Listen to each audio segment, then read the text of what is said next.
แผ่นน้อยที่นางมอบให้เตือนใจข่าวนั้น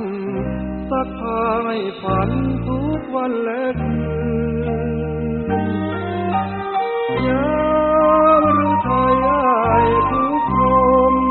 ประทมคมคืน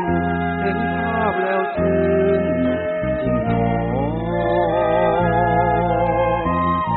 ภาพแผ่นนี้มีหอยสลักความหักแอบแฝงคอยเฝ้าแต่แย้งด้วยใจหมายปอ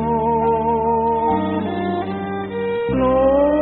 งละเมอกอดภาพนางแนบข้างเคียงทองอยู่ภาพเพื่อนน้องทุกวันหากมีมนต์คาถาศักดิ์สิทธิ์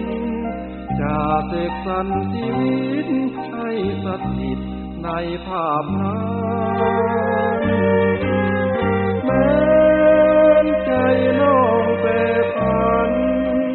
มีฮักอื่นสัมพันธ์จะเอาภาพนั้นแทนนางสมแต่ภาพยังภาพซึ้งใจหรือไทยสิ้นมองแม้นเป็นเจ้าของหายสมมีใจขอที่เคยแต่ภาพเดียวฮักเดียวเพียงนางจนกว่าความหวังสมป